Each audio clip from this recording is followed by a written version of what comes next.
Good evening, everyone. This is John Screaming Even here with Chris Natali from Blood Feast. Natalini, sorry. That's okay. No worries. No worries.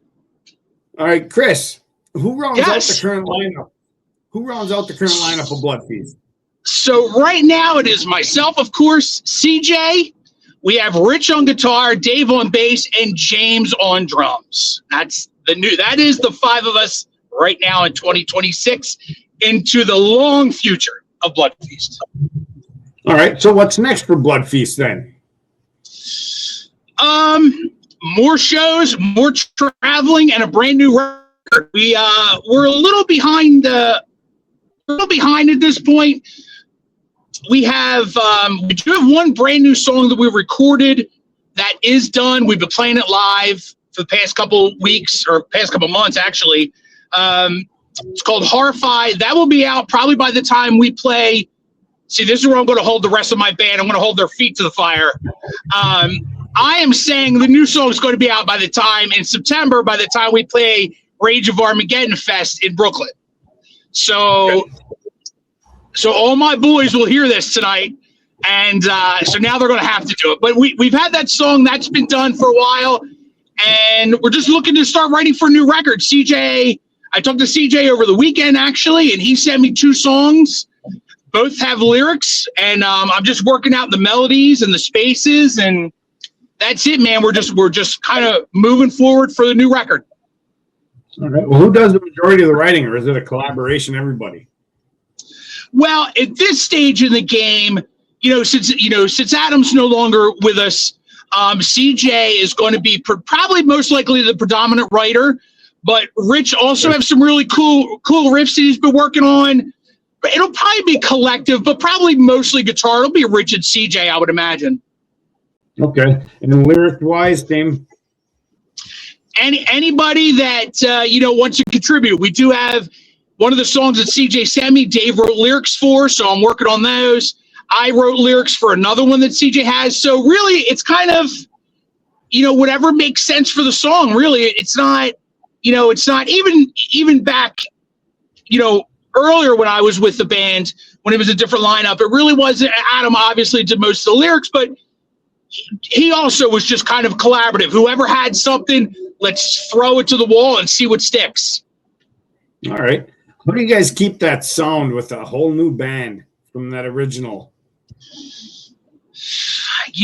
Honestly, brother, I have to be honest. I think it's because we love the band. I think we love the legacy of that band, of us. We love that old sound. The people love the old sound. CJ has that old style. He has that old sound. That's why, I'm a big fan of CJ's writing style, because he does have that old school riffing and sound. So I think it's just because we love the band and we know what our fans want to hear. And, especially with the last record, Infinite Evolution, had some really cool, different Blood Feast things to it, but it still ended up coming out as Blood Feast. Even though there was some, newer style writing, it still sounds like Blood Feast. I think that's the most important. I do agree. There's a little bit of punk vibe and a lot of groove in that album. Yeah, I have to say, them guys, of course, I'm not on the record, but those guys did a great job with that record. I think it's a really, really solid Blood Feast record. I really do. I'm a fan. I am a fan of the record. I am too. Definitely, I've enjoyed everything from the band so far. Thank you. Thank you. The storied past. I mean, all new members and that keeping that sound. That's unbelievable that you guys were able to do that. So thank you as a fan of Blood Feast. Thank you guys. Thank you, man. Thank you. It's funny. Sometimes I read our bio and it looks like Chicago. Like there's a million people in the band. It's just, the list just goes on forever. But, It is what it is, man, Well, I'm definitely glad you guys are keeping that original vibe, because I remember picking Face Fade up when it first came out, and that one blew my socks off. Come on. I know. Yep. I know. Good. Amazing. That older stuff is just, it's phenomenal. I mean, we just came back from Mexico. We did a couple of shows in Mexico, and people love that record, man. Face Fate and Kill for Pleasure. And even Chopping Black Blues, like they just love those old records, man. And really, like, how could you not? They're amazing. They're amazing records. They're amazing pieces of music and an amazing part of the thrash metal history here on the East Coast. Oh, damn right it is. Yeah. You guys don't cut yourself short, because the new stuff you guys are putting out is up there with it. Not Thank you. Take anything away. No, I appreciate that. Thank you. You're welcome. As far as you guys playing gigs and that, you touch on a lot of old stuff when you play live. What song really gets the fans going in the pit? Ooh,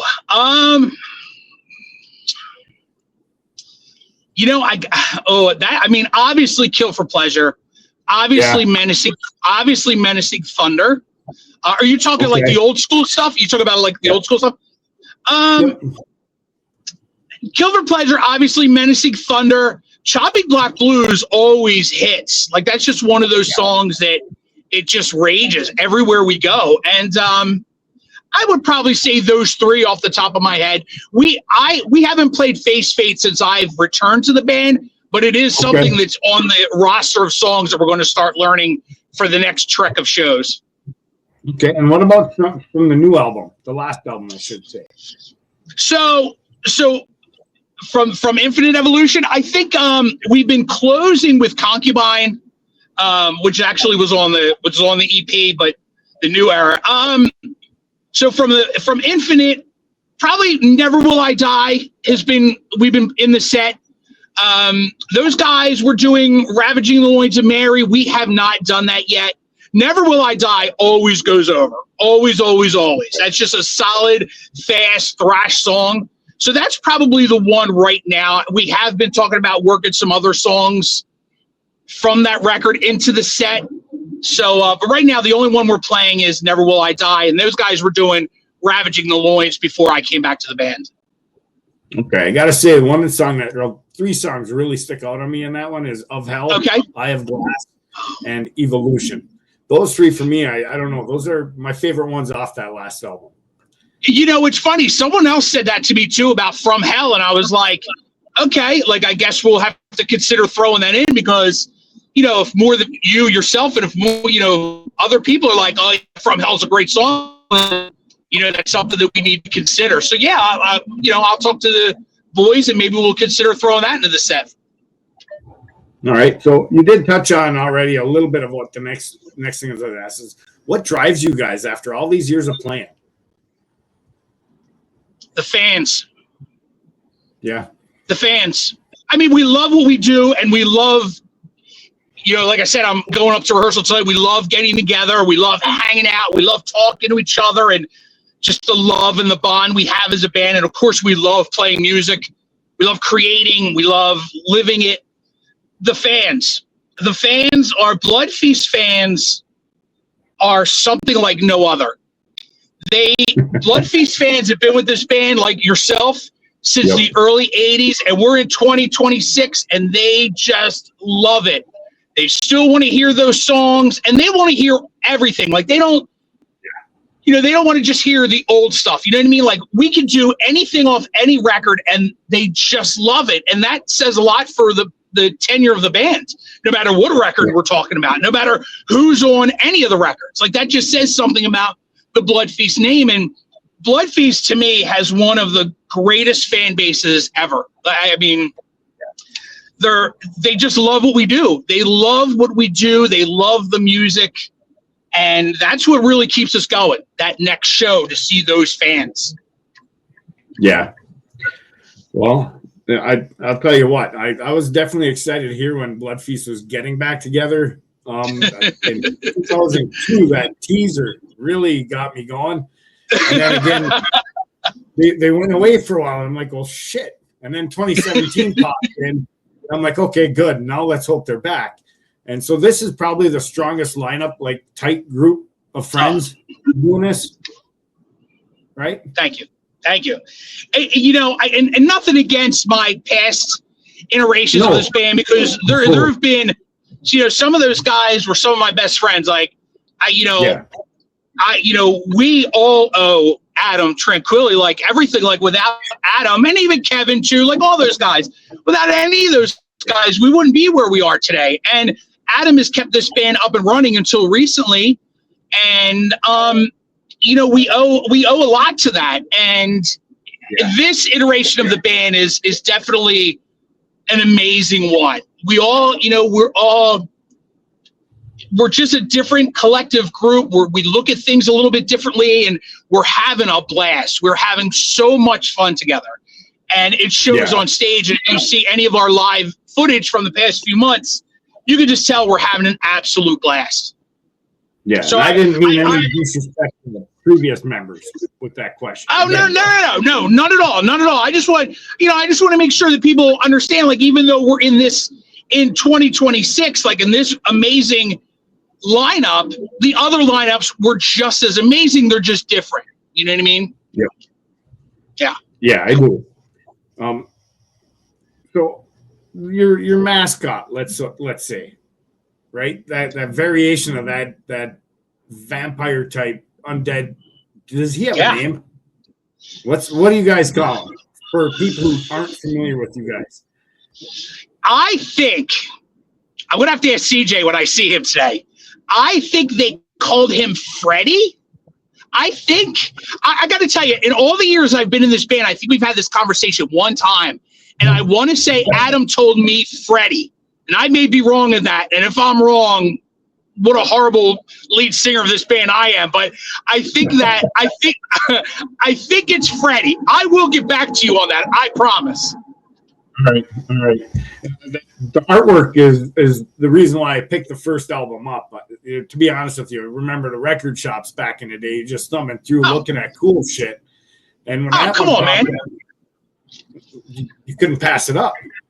Listen, bro. Listen, I remember going to the mall where I lived and just going to me and my friends talk about this all the time. You go to the record store and you're just flipping through records, right? Like you wouldn't go to the you would go to the generic letter K, M, and you would just flip through and you would just buy a record with the coolest cover.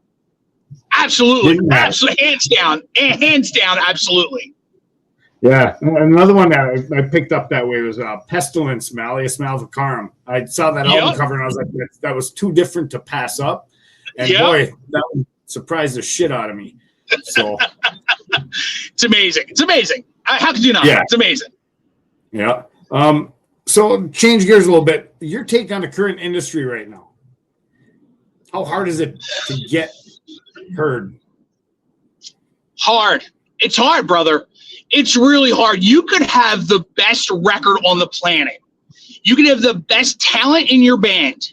But if no one knows it's out there, you're dead in the water before it even comes out. And, and I know you just had Mick Michaels on your show not too long ago. And him and I talk about this all the time because he struggles with it. And I know, I'm sure you guys talked about it. Like, it just, with bands like Corners and obviously like us, we have that tenure. So we have a little bit of a name. But if you're a band starting out from scratch, it's awful, man. It's awful because again, if no one knows you're there, if no one knows you're out there, then it doesn't matter. You're dead already, right? So, and then when you talk about being on streaming services, let's just say Spotify. Let's just call it Spotify right off the top. Right now, there is so much AI music on Spotify. It's even harder to get heard. Yeah. So getting heard, man, is being in a band, being in a startup band. God bless anybody that does it because I wish them nothing but the best because it's awful. It really is just awful. The business is so hard right now. Yeah. And what's your take on AI? Okay. I don't like it. But I understand it, right? Like I understand it. And to be honest, I understand when it gets used, right? Like if you don't have that artistic ability, but you're promoting something, you don't have anybody that can make a flyer or something for a show or whatever. I understand it because it's hard to get people to make flyers or stuff online. So I understand the use of it, but I think making music and putting on a streaming service and selling it like it's real stuff, I think it's a crime. And I don't know how much you follow the entertainment business, but about a year or two ago, a lot of actors and actresses were trying to get a bill passed because a lot of their likenesses and their voices were being stolen to use for AI. It's awful. It's awful. Artistically, I understand when people like maybe myself need to use it because I don't know how to do any of that, right? Like I can only bother Mick so many times and go, hey Mick, can you make me a flyer? Like I can only do that so much, you know what I mean? So I understand it, but I'm not a fan at all. All right. That's a common sense I hear from most people. So do you have let's talk about the cosmic voice, because it's you and Mick Michaels from Corners of Sanctuary. It is. Yes. So tell us a little about that. Well, it's me. I know he said on your show, me and Mick we've known each other since we were kids, teenagers. Yep. We hung around with the same crew. We knew all the same people. We both were in music in different aspects, but we always found our way back to each other. Just one of those things. And then I was playing and his band was playing and he was gaining momentum, and we just kind of reconnected through music. And then when COVID happened, the whole world shut down, obviously. And him and I would just talk. Like we would just talk like you and I are talking, just about the business or different things about, we played this show and, you wouldn't believe this happened, and kind of that way. And him and I come from the same school of thought. Like we want to help other people. We want to show other people that this is.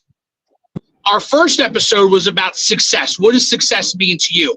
What success means to me now wasn't what I thought success was going to be when I was 13. When I was 13, I wanted to tour the world to be a rock star.